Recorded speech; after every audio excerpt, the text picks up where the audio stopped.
पाहत आहे एनडीटीव्ही मराठी। पुण्यामध्ये एक 2.5 कोटीची कार रस्त्यावर येते। ही कार चिंचोळा रस्त्यावर भरधाव वेगात धावते, एका दुचाकीला धडक देते।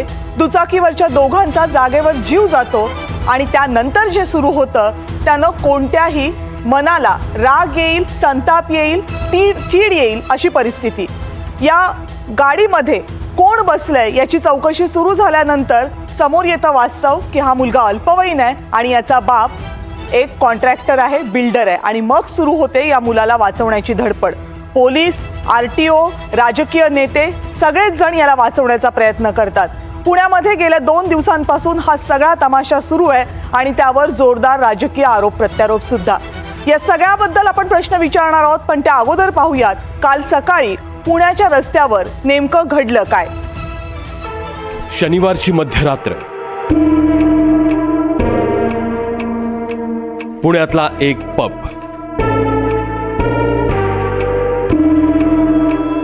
मध्यधुंद झालेले 2 अल्पवयीन तरुण आपल्या नव्या कोऱ्या पोर्शे गाडीमध्ये बसले आणि कल्याणी नगरच्या दिशेनं भरधाव वेगाने निघाले।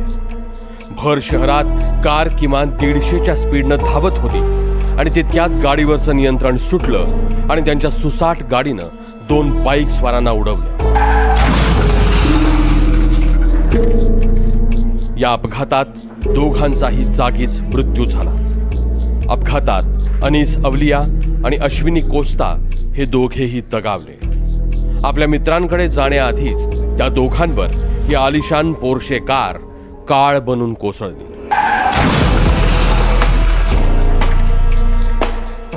अपघातानंतर पळून जाण्याच्या तयारीत असलेल्या या दोन्ही अल्पवयीन तरुणांना स्थानिकांनी पकडलं आणि बेदम मारहाण केली।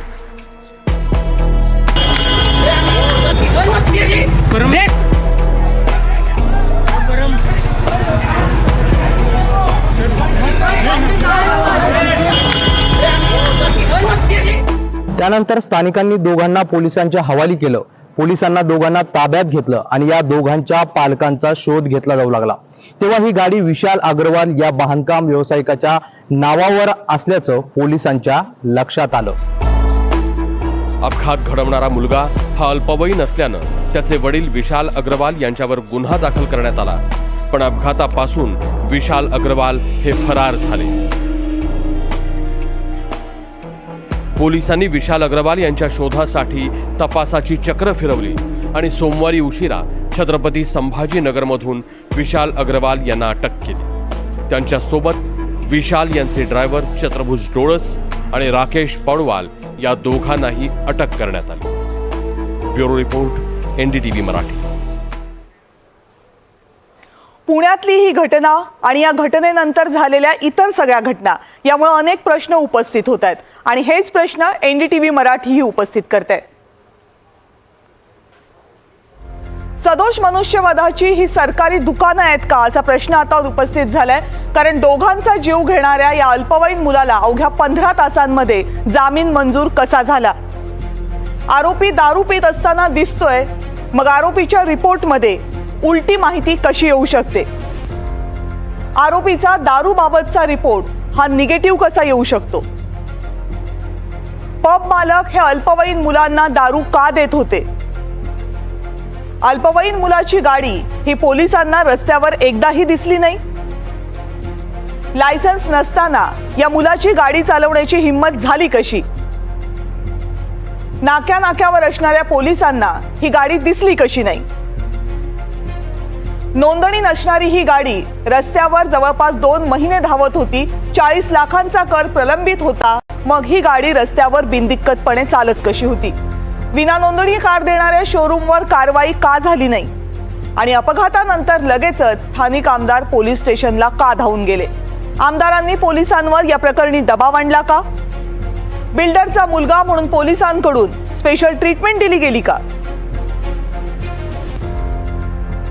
आणि यानंतर प्रश्न उपस्थित होतात ते मोटार वाहन कायद्यामध्ये बदल करण्याची वेळ आली आहे का या अनुषंगानं, कारण मोटार वाहन कायद्यामध्ये अल्पवयीन मुलाचं वय हे आता 18 पेक्षा कमी असावं का। विनापरवाना वाहन चालवणं हा गंभीर गुन्हा का केला जाऊ नये। दारू पिऊन वाहन चालवलं तर परवाना रद्द का होऊ नये। नोंदणी नसलेलं वाहन हे जर रस्त्यावर आणलं गेलं तर वाहनावरच जप्तीची कारवाई का करण्यात येऊ नये। आणि फक्त आर्थिक दंड लावून रस्त्यांवर गाड्या चालवणारे चालक हे जबाबदार होतील का? परवाना जप्ती आणि वाहन जप्तीची कारवाई ही पोलिसांकडून आणि आरटीओ कडून सक्षमपणे का केली जात नाहीये? या सगळ्या मुद्द्यांवर आपल्याला चर्चा करायची आणि त्यासाठी काही पाहुणे आपल्या सोबत आहेत. विनीता देशमुख सामाजिक कार्यकर्ते या चर्चेमध्ये सहभागी होत आहेत. अनिकेत निकम कायदेतज्ञ या चर्चेमध्ये आपल्यासोबत सहभागी होत आहेत. आपण दोघेही माझ्यासोबत जोडले गेलेल्या दोघांचंही खूप खूप स्वागत या चर्चेमध्ये. विनीता मॅडम, सुरुवातीला तुमच्याकडे येते, कारण पुण्यामध्ये अशा प्रकारची, पुणे काय महाराष्ट्रातल्या अनेक रस्त्यांवर या केसेस आपण बघितलेल्या आहेत आणि या केसेसना जर एखादा मुलगा किंवा गाडी चालवणारा वाहन चालक हा जर बड्या घरामधला असेल, पैसेवाल्या कुटुंबातला असेल, तर त्याला मिळणारी स्पेशल ट्रीटमेंट ही सुद्धा नवी नाहीये. पण पुण्यामध्ये जी घटना घडली आणि त्याच्यानंतर जे जे काय घडलं ते पाहून तुमच्या मनात काय काय प्रश्न उपस्थित झाले, कुठे कुठे चुकले? पुण्यामध्ये आता कसं पुणे एकदम बदललेलं आहे आणि खूप यंग पॉप्युलेशन कॉलेजमुळे आणि IT मुळे ते हजारोनी लाखोनी इथं आहेत. त्यामुळे हे जे पब कल्चर आहे ते एकदम वाढलेलं आहे आणि it is confine to Kalyaninagar आणि कोरेगाव पार्क. बर. आणि इतके पब्स झाले, म्हणजे जुने जुने बंगले, that is also been turn into pubs. आणि ह्या पब्समुळे सगळ्या लोकांना तिथल्या खूप त्रास होतो. कारण जरी 1:30 वाजता टाइम लिमिट आहे पोलिसांची, पहाटे 4-4:30 पर्यंत नुसता गोंधळ चालतो. 14, 15, 16 वर्षाची मुलं मुली येऊन तिथं दारू पितात आणि त्याच्यावर काहीही कंट्रोल नाही. बर. इतक्या खूप महिने झाले कल्याणीनगर आणि कोरेगाव पार्क रेसिडेन्सचे जे नागरिक आहेत त्यांनी आंदोलने केली, पत्र पाठवली, प्रोटेस्ट केले, पबच्या समोर उभे राहिले तासोन तास, परंतु कोणीही दाद द्यायला तयार नाहीये.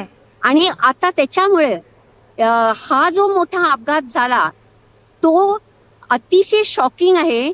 कारण आता ते जे वेल्थ जे आले पुण्यामध्ये आणि हा 17 वर्षाचा मुलगा अनरेजिस्टर्ड, नेम प्लेट त्याच्यामुळे नाहीच नाही, दारू पिऊन पहाटे 200 ते 240 किलोमीटर पर आवर असा चालवतो आणि 2 जीवांना उडवून देतो. त्याच्यानंतर जे काय घडलं ते सगळ्यात शॉकिंग आहे. आपण फक्त सलमान खानच्या केसमध्ये आपण बघितलो की कसं त्यांचे रिच मित्र म्हणाले की त्यांना फुटपाथवर झोपायला कोण सांगितलं होतं गरीब लोकांना. आणि इथं असं त्याच्याहून भयानक घडलं की तो उडवून टाकतो दोन यंगस्टर्सना. आणि मग येरवडा पोलीस स्टेशन मध्ये सुनील टिंगरे जे MLA NCP अजित पवार गटाचे आहेत ते त्यांना तिकडं धावतात आणि तिथं डायल्यूट करतात FIR की तो अजिबात पेलेला नाहीये वगैरे वगैरे. चिकन बिर्याणी, पिझ्झा, बर्गर त्याला खायला देतात, जसं काही VIP ट्रीटमेंटला ज्या मुलांनी दोघांची हत्या केली आहे त्यांच्या चाकाखाली. तर हे जे आहे ते लोकांना भयंकर राग आलेला आहे पुणेकरांना. आणि सुनील टिंगरे नाहीतर किती सिव्हिक इश्यूज असतात रोडचे, मेट्रोचे, BRTचे, परंतु तेव्हा ते धावून येत नाहीत, तेव्हा येतच नाहीत कधी कधी. परंतु इथं त्यांच्या मित्रासाठी आणि त्यांना त्या मित्राच्या मुलाला बचवण्यासाठी त्यांनी जे काय केलं ते पुणेकर अजिबात विसरणार नाहीत. त्यामुळे ते एक. दुसरं, येरवडाचे पोलीस अथॉरिटीज जे कोणी PI कॉन्स्टेबल्स ते असू देत, त्यांनी असा FIR लिहून तरी कसा घेतला का? ते इतक्या पॉलिटिशियन्सच्या प्रेशरवर सतत असतात का? तिसरं, पब ओनरचं काय? त्याच्यानंतर ज्यांनी त्याला दारू प्यायला दिलं, ज्यांनी त्यांना एंट्री दिलं, ज्या वेटरनी त्यांना सर्व केलं, ह्या सगळ्या लोकांना का अटक झाली नाही? आणि मुख्य म्हणजे त्यांचे वडील विशाल अग्रवाल मोठे बिल्डर आहेत म्हणून ते फरारी झाले. आणि तो जो कोर्टात त्याला बेल मिळालं त्या मुलाला 10-12 तासात, म्हणजे त्याचं सगळं आलिशानच त्याच्या बरोबर. त्याला जी ट्रीटमेंट मिळाली या संपूर्ण अपघातानंतर, या घटनेनंतर, ती चीड आणणारी होती. अनिकेतजी, याच्यामध्ये एक सगळ्यात मोठा प्रश्न उपस्थित होतो जो बऱ्याच केसेसमध्ये होतो, जिथे अल्पवयीन मुलं किंवा मुली गुन्हेगार असतात किंवा आरोपी असतात. या केसमध्ये सुद्धा असा प्रश्न होतो की 2.5 कोटीची गाडी हा मुलगा चालवतो, दारू पिऊन हा मुलगा ही गाडी चालवतो, लायसन्स नसतं त्याच्याकडे, 2 जणांना उडवतो, 2 जणांचा जीव जातो आणि इतकं सगळं झाल्यानंतर त्याला 15 तासात जामीन होऊ शकतो. याचं एकमेव कारण म्हणजे त्याचं वय 18 वर्षांच्या आत आहे. खरंच वेळ आलेली आहे की अल्पवयीन मुलांचं या अशा प्रकारच्या गुन्ह्यामधलं वय किती असावं हे ठरवण्याची आणि ते कमी करण्याची? पहिली गोष्ट म्हणजे ही अतिशय दुर्दैवी घटना आहे. एखादा अल्पवयीन मुलगा पब मध्ये जातो, मद्यप्राशन करतो आणि वेगात गाडी चालवतो आणि 2 तरुणांना चिरडून गाडी खाली टाकतो. ही अतिशय खेदजनक घटना तर आहेतच आहे, परंतु अशा लोकांच्या विरोधात कडक कारवाई केलीच पाहिजे. आता आपण जो प्रश्न विचारला की कायद्यात सुधारणा करण्याची गरज आहे का, आता ज्युव्हेनाईल जस्टिस ऍक्ट जो आहे त्याच्यात तरतूद अशी आहे की एखादा ज्युव्हेनाईल अल्पवयीन जर 16 ते 18 वयोगटातील असेल तर त्याला एडल्ट म्हणून ट्रीट करता येतं आणि त्याच्या विरुद्ध खटला जो चालेल तो एक एडल्ट म्हणून चालू शकतो. परंतु त्याच्यात कायद्याअंतर्गतच एक प्रक्रिया नमूद केलेली आहे आणि त्या प्रक्रियेअंतर्गत जर तो हे सिद्ध झालं की ह्याची मानसिकता, ह्याची विचारसरणी, ह्याची वागणूक, केलेलं कृत्य हे सर्व एका एडल्ट व्यक्तीला शोभणारा, एडल्ट व्यक्तीच्या मानसिकतेशी जुळतं आहे, तर निश्चितपणे तशा आरोपीला एडल्ट म्हणून ट्राय करता येतं. नंबर 1 बाब. नंबर 2 बाब की ह्याला 15 तासात जामीन कसा मिळाला. आता या ऍक्ट मध्ये तरतूद अशी की सर्वसामान्यपणे अशा प्रकरणात एखादा अल्पवयीन जेव्हा आरोपी असतो त्याला जामीन दिली पाहिजे अशी तरतूद आहे, परंतु अपवादात्मक परिस्थितीमध्ये त्याला जामीन नाकारता येते आणि ती जामीन नाकारत असताना ज्युव्हेनाईल जस्टिस ऍक्ट मध्ये संपूर्ण प्रक्रिया नमूद केलेली आहे. आता मला असं वाटतं की जर याला जामीन दिला असेल तर सरकारी पक्ष किंवा फिर्यादी पक्ष त्या ऑर्डरला उच्च न्यायालयात किंवा दुसऱ्या कोर्टात आव्हान देऊ शकतात आणि ते कोर्टापुढे निश्चितपणे हे सांगू शकतात की याची मानसिकता बघून, याची संपूर्ण ह्यानी जे कृत्य केलेलं आहे थंड डोक्याने केलेलं आहे, याला माहित होतं की हा लहान आहे तरी सुद्धा हा दारू प्यायला, त्याला माहित आहे की हा अतिशय मद्यप्राशन केलाय तरी सुद्धा हा स्वतः गाडी चालवत होता, वेगाने गाडी चालवत होता, त्यामुळे त्याला संपूर्णपणे कळत होतं तो काय करतोय आणि असं असताना त्याला अल्पवयीन आहे म्हणून दिलासा देऊ नये आणि त्याचा जामीन रद्द करावा अशा स्वरूपाची तरतूद देखील उपलब्ध आहे. त्यामुळे कायद्यात अगोदरच तरतुदी आहेत, फक्त त्याचा योग्य तो पाठपुरावा करणं आवश्यक आहे असं मला. बरं, आता काल असं झालं की त्याला कोर्टामध्ये हजर करण्यात आलं, मग कोर्टानं त्याला जामीन दिला, पण ते देत असताना काही अटी शर्ती घातल्या. त्याला गमतीशीर आपण म्हणू शकत नाही. याचं कारण असं आहे की हे सगळं होत असताना 2 जीव हाकनाक गेलेले आहेत. 300 शब्दांचा निबंध लिहा, वाहतुकीच्या नियमांचे पोस्टर्स रंगवा, वाहतूक पोलिसांबरोबर 15 दिवस काम करा. काय साध्य होणार आहे यानं? नाही बघा, हे प्रकरण जे आहे हे फक्त असं प्रकरण नाही की गाडी चालवत होता, त्याची चूक नव्हती, कुणीतरी समोर आला आणि तो व्यक्ती जीव त्याला गमवावा लागला. या प्रकरणात तो दारूच्या नशेत होता, तो अतिशय वेगात ती गाडी चालवत होता आणि तो अल्पवयीन होता. त्यामुळे सदोष मनुष्यवध 304 अशा प्रकरणात लागू शकतो. पोलिसांनी तो लावलाय का नाही लावलाय याची मला कल्पना नाही, परंतु जर अशा स्वरूपाची कलम असतील आणि अशा स्वरूपाचा गुन्हा असेल तर निश्चितपणे तो गंभीर स्वरूपाचा असतो. त्यामुळे फक्त तो अल्पवयीन आहे म्हणून त्याला दिलासा द्यावा अशा स्वरूपाचा कायदा नव्हे, उलट पक्षी कायद्यामध्ये तरतूद आहे. मी सांगितल्याप्रमाणे की एखादा अल्पवयीन जर 16 ते 18 खालचा असेल तर तो एडल्ट म्हणून त्याला ट्राय करता येतं आणि त्याचा जामीन देखील नाकारता येतो. आता अशा प्रकरणात जर जामीन दिली असेल तर पुढचे कायदेशीर पावलं सरकारी पक्ष निश्चितपणे घेऊ शकतो.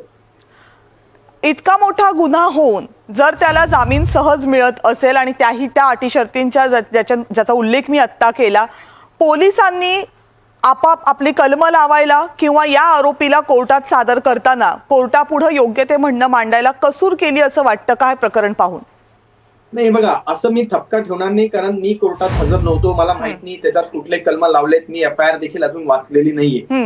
परंतु पोलीस त्यांचं काम करत असतात. निश्चितपणे जर असं फिर्यादी पक्षाला वाटत असेल की पोलीस दबावाखाली आहे किंवा पक्षपातीपणा करत असतील तर ते निश्चितपणे न्यायालयात दाद मागू शकतात, त्या स्वरूपाचे अर्ज दाखल करू शकतात, पिटिशन दाखल करू शकतात, याचिका दाखल करू शकतात. परंतु प्रश्न असा आहे की कायदा काय म्हणतो. ज्युव्हेनाईल जस्टिस ऍक्ट कायदा स्पष्टपणे असा नमूद करतो की ज्युव्हेनाईल जरी एखादा आरोपी असला तरी त्याच्या विरुद्ध कडक कारवाई करण्याची तरतूद त्या कायद्याखाली आहे. तर हे खूप महत्त्वाचं आहे. तन्मय पेंडसे या चर्चेमध्ये सहभागी झाले. तन्मय पेंडसेजी, स्वागत आहे तुमचं या चर्चेमध्ये. मला कल्पना आहे की अशा प्रकारच्या केसेस जेव्हा समोर येतात आणि त्यावर बोलण्याची वेळ येते त्यावेळेस तुमच्या मनाची काय घालमेल होत असते, कारण हे दुःख त्यांनाच कळू शकतं ज्यांनी आपलं कुणीतरी अशा अपघातांमध्ये गमावलेलं आहे. आणि म्हणून त्याच भावनेतनं हा प्रश्न तुमच्यासाठी आहे. काल जेव्हा तुम्ही ही घटना पाहिलीत आणि या घटनेनंतर जे झालं तेव्हा पाहिलं, काय तुमच्या मनामध्ये आलं हे सगळं बघून? सगळ्यात महत्वाचं आता पोर्शेचे जर का आपण एकंदरीत डिझाईन्स बघितलं, हा. याच्यामध्ये 5 टाईपचे व्हेरियंट्स येतात. आपण आता स्पीडच्या बाबतीत सुद्धा बोलतोय. हा. ही गाडी जी आहे ती 0 ते 100 या स्पीडला जायला या गाडीला 2.8 सेकंड 2.8 सेकंद लागतात. तुम्ही विचार करू शकता, जेव्हा अशा पद्धतीच्या एवढ्या महागड्या गाड्या जेव्हा येतात तेव्हा कुठल्याही प्रकारचं प्रशिक्षण आपल्याकडे दिलं जात नाही. गेले 10 वर्ष सातत्याने या विषयावरती बोलतो की एज्युकेशन हा जो सब्जेक्ट आहे हा इतका लाईटली आपल्याकडे घेतला जातोय. प्रत्येक वेळेस असंच होतं की कुठले ना कुठले ऍक्सिडेंट झाल्यानंतर मग आपण चर्चेच्या वरती येतो, पण आपण त्याच्यावरती आधीच्या प्रिव्हेन्शन घेतच नाही. आज त्या मुलाच्या हातात गाडी दिलीच कशी जाते. आज एखाद्याला बेदरकारपणे चिरडणं, एखाद्याला काहीही चूक नसताना आज 2 व्यक्तींचा बळी जाणं हे त्यांच्या घरच्या इतकं कोणी समजू शकणार नाही. आपण आता मॅडम पण म्हणाल्या की खरंय आपल्याकडे भारतामध्ये लोकांची ना लाईफची व्हॅल्यू नाही आहे. आपण आपल्या लोकांना ना लायबिलिटी म्हणून ट्रीट करतो, आपण आपल्या लोकांना ऍसेट म्हणून ट्रीट करत नाही. आणि प्रत्येकाच्या दृष्टिकोनातून हा वेगळा न्याय कशासाठी आहे. आज आज त्या दोन्ही मुलं गेली, त्यांच्या घरामध्ये काय झालं असेल, आज त्यांची चूक नसताना आज त्यांना हे इतकं मोठं आयुष्यभर दुःख भोगावं लागतंय. तर आता कुठेतरी आपण याच्यावर खरंच सिरियसली विचार करणार आहोत का फक्त चर्चात्मक पातळीवरती गोष्टी येणार आहेत आणि थांबणार आहे. कारण आपल्याकडचा एकंदरीत लॉ हा जो सगळ्यात महत्वाचा आहे. मी काही लॉचा अभ्यासक नाही, अनिकेत सर आहेत आता, पण कायद्यामध्ये खूप मोठ्या प्रमाणावर बदल घडणं गरजेचं आहे. 10,000 25,000 असे फाईन, 3 वर्ष 1 वर्ष लायसन्स कॅन्सल, यांनी काय आपण अचीव्ह करणार आहोत.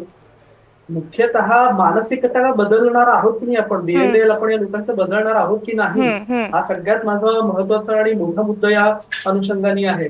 पुण्यामध्ये कसंही, आता मी पुण्यातच राहतो, 40 वर्ष मी पुण्यात राहतो, कोणीही कसंही गाडी चालवतं आणि समोरचा उलट्या दिशेने याला आपण त्याला विचारायला गेलो की आपली चूक असल्यावर ते लोक बोलतात. हे कुठेतरी थांबणार आहे की नाही. राज्यकर्त्यांना कुठेतरी अंदाज येणार आहे की नाही गोष्टींचा, का सतत अजून अशा लोकांचा बळी द्यायचा आपण वाट बघणार आहोत. तुम्ही राज्यकर्त्यांकडनं अपेक्षा करताय. दुर्दैव हे आहे की असा अपघात झाल्यानंतर राज्यकर्त्यांमधला कुणीतरी एक धावत जातो पोलीस स्टेशनला आणि तो प्रयत्न करतो की त्या आरोपीला जामीन किती मिळेल. याच्यासारखं दुर्दैव दुसरं काही असू शकत नाही. विनिता मॅडम, तुम्हाला एक प्रश्न आहे की आता त्यांनी जो उल्लेख केला की माणसाच्या जीवाची काही किंमत आहे की नाही, हे बघितल्यानंतर प्रश्न असा पडतो, जेव्हा मी रस्त्यावर गाडी चालवते मला एक भीती असते की मी सिग्नल जर क्रॉस केला, मी सिग्नल जर तोडला तर मला दंड बसेल. दंडात्मक कारवाईकडे आपण खूप मोठ्या प्रमाणावर झुकलेलो आहोत का, रादर दॅन जबाबदार ड्रायव्हर्स बनवण्याच्या ऐवजी?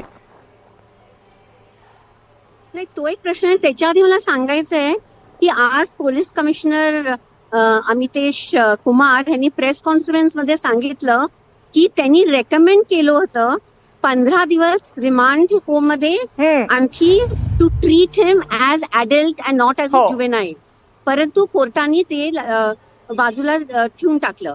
तर ह्याचा मुद्दा मुख्य आहे की जर तुमच्याकडे पैसा असला तर तुम्ही आणखी कुठलेही नवीन लॉज आणा, परंतु पैसा बोलतो. तर हे कुठेतरी थांबायला पाहिजे. आणि आता हे पुण्याचं जे प्रकरण आहे तिथं सगळे नागरिक सगळ्यांनी धरून ठेवलंय की ह्यावेळी तरी आम्ही सलमान खान टाईप किंवा पब्लिक मेमरीज शॉट असं होऊ देणार नाही. तर तुम्ही पेनल्टी जरी वाढवली तरी ते पेनल्टीला कितीही ते द्यायला तयार आहेत. जबाबदार चालवणं हे तर मुख्य आहेच. त्याच्यासाठी आता सगळीकडं आपले कॅमेराज असतात, एक्सप्रेस वेवर पण कॅमेराज असतात, परंतु पोलीस ते बघून लगेच ऍक्शन घ्यायला पाहिजे. तुम्ही जर अमेरिकेत गेलं आणि तुमची जर स्पीड, ते कुठेतरी असे लपून असतात आणि कुठे स्पीड जर तुमची झाली जास्त, ते एकदम भरकन येऊन तुमची गाडी अडवतात पुढून आणि थांबवतात आणि तिथल्या तिथं ते पेनल्टी करतात, जे खूप जास्त असतं.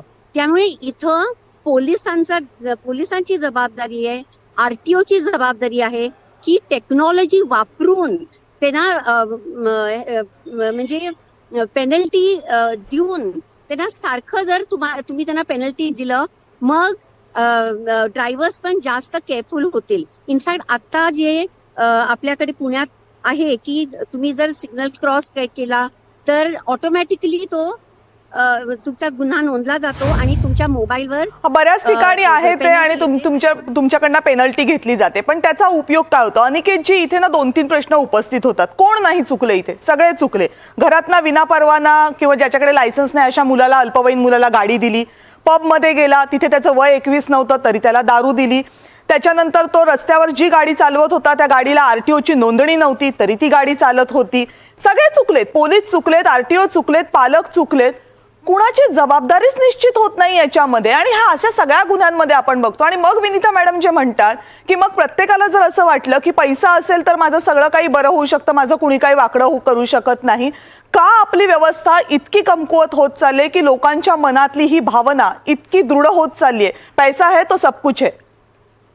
नाही, मी असं म्हणणार नाही की त्याला जामीन मिळाला कारण तो श्रीमंत होता, परंतु निश्चितपणे मी हे अधोरेखित करेन की अशा प्रकरणात पब ओनर किंवा जेथे तो गेला होता, जिथे त्यांनी मद्यसेवन केलं, त्यांच्या विरुद्ध कडक कारवाई करणं गरजेचं आहे. त्यांचं लायसन्स करणं गरजेचं आहे, कारण त्यांनी तपासलं नाही की त्यांच्याकडे येणारा कस्टमर हा ज्युव्हेनाइल आहे का प्रौढ ऍडल्ट आहे. जर त्यांची जबाबदारी होती की आपल्याकडे येणारा कस्टमर अल्पवयीन आहे का प्रौढ आहे हे तपासणे, आणि जर तो अल्पवयीन आहे तर त्याला तिथे येऊ न देणे. असं न करता त्या पबनी त्याला एंट्री दिली, तिथे त्यांनी मद्यप्राशन केलं, त्यामुळे त्यांच्यावर कारवाई होणे स्वाभाविक आहे, अपेक्षित आहे. कारण अशा कारवाया झाल्यानंतरच संपूर्ण व्यवस्था जी आहे, हे पब सिस्टीम आहे, पब कल्चर आहे, याला कुठेतरी आळा बसेल. ते मग अशा स्वरूपाच्या मुलांना, अल्पवयीन मुलींना येऊ देणार नाही. नंबर 1. नंबर 2, पालकांच्या विरुद्ध अशा प्रकरणात कारवाई केली जाते. आपल्याला कळते की आता या आरोपीच्या वडिलांच्या विरुद्ध देखील कारवाई करण्यात आलेली आहे. नंबर 3, अशा प्रकारे जेव्हा घटना घडतात तेव्हा ह्या संपूर्ण प्रकरणात जे कोणी इन्व्हॉल्ड असतात, ज्यांचा कोणाचा रोल असेल, त्यांच्या विरुद्ध कडक कारवाई करणं गरजेचं आहे. याचं कारण असं की जर यांच्या विरुद्ध कारवाई केली नाही तर मग हा अल्पवयीन आहे याच्या विरुद्ध फार काही होऊ शकत नाही. अशा स्वरूपाची जर ते भूमिका घेतील तर निश्चितपणे याचा फायदा आरोपींना होईल. तसं होऊ नये म्हणून या संपूर्ण इकोसिस्टीमला, ही जी इकोसिस्टीम आहे, अशा स्वरूपाच्या विचारसरणीचे जे लोक आहेत त्यांना धडा शिकवण्यासाठी कडक कारवाई सगळ्यांच्या विरुद्ध करणं अपेक्षित आहे, क्रमप्राप्त आहे. कारण जोपर्यंत अशी कारवाई होत नाही तोपर्यंत त्यांच्या अशा विचारसरणीच्या लोकांमध्ये सुधार होत नसतो, असं मला ठामपणे वाटतं. कायद्याबद्दल म्हटलं तर ज्युव्हेनाइल जस्टिस ऍक्ट मध्ये मी अगोदर सांगितल्याप्रमाणे तरतुदी आहेत आणि त्या तरतुदींचा आपण योग्य तो वापर केला पाहिजे. आता इथे पोलीस कमिशनरांनी, मला माहित नाही, परंतु जसं मॅडमनी सांगितलं की 15 दिवसाची रिमांड मागितली व त्याला ज्युव्हेनाइल म्हणून, अल्पवयीन म्हणून न वागवता तो एक प्रौढ आहे, ऍडल्ट आहे म्हणून ट्रीट करावं, अशा स्वरूपाची भूमिका घेतली असेल तर अतिशय चांगली गोष्ट आहे. तेच त्यांच्याकडून अपेक्षित आहे. परंतु जर कोर्टाने ती भूमिका त्यांची ऐकली नसेल किंवा मान्य केली नसेल तर निश्चितपणे त्या न्याय निर्णयाच्या विरुद्ध वरच्या कोर्टात त्यांना जाता येतं, ते जाऊ शकतात. ही कायद्यात घालून दिलेली संपूर्ण प्रक्रिया आहे. आणि कायदा जो आपला ज्युव्हेनाइल जस्टिस ऍक्ट आहे त्या संपूर्ण कायद्यात या सगळ्या तरतुदी आहेत जेणेकरून एखादा अल्पवयीन प्रौढ म्हणून त्याच्या विरुद्ध कारवाई करता येऊ शकते. बर, या चर्चेमध्ये आपण सगळे सहभागी झालात त्याबद्दल आपल्या सर्वांचे आभार. अनेक महत्त्वाच्या मुद्द्यांवर या चर्चेच्या निमित्तानं चर्चा झाली आणि अनेक महत्त्वाचे प्रश्नही उपस्थित करण्यात आले. आता या चर्चेमध्ये वेळ झाला इथेच थांबण्याची. पाहत रहा NDTV मराठी. हे आहे NDTV आणि तुम्ही पाहत आहात NDTV मराठी.